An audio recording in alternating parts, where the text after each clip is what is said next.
المقطع رقم 10 في آداب القرآن لا يمس المصحف إلا طاهر। আসসালামু আলাইকুম রহমতুল্লাহ বারাকাতুহু। 10 নম্বর ভিডিও ক্লিপে জানবো কোরআনের আদব সম্পর্কে।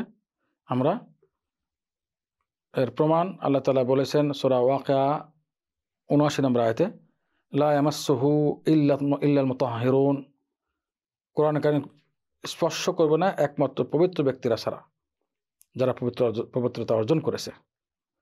এখানে অপবিত্র অবস্থায় কোরআন স্পর্শ করা নিষেধ করা হয়েছে।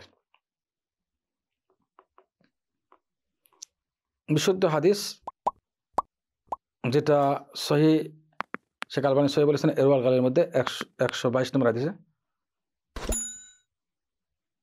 আল্লাহ ইয়ামাসসুল কোরআন ইল্লা তাহির, আল্লাহ রাসূল বলেন যে পবিত্রতা ছাড়া, পবিত্র ব্যক্তি ছাড়া কোরআন স্পর্শ করবে না কেউ। এটাই সঠিক মত। মাসালা, যদি কোনো পর্দা দিয়ে কোরআন স্পর্শ করা হয় ওযু না থাকা অবস্থা, জায়েজ কিনা? হ্যাঁ জায়েজ। কোনো কাপড়ের টুকরা বা এমন কিছু কাগজ নিয়ে যদি এভাবে কোরআনের কাগজ সহ বা কোনো পর্দা করে ধরা হয়, কোনো সমস্যা নেই স্পর্শ করলে।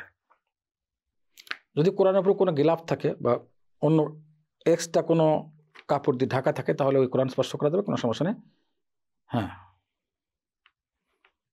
এবং এই গিলাফে করে কোরআনকে বহন করা যাবে, এটাই শায়খুল ইসলাম তাইমিয়া রাহিমাহুল্লাহ বলেছেন এবং এটাই সঠিক ফতোয়া।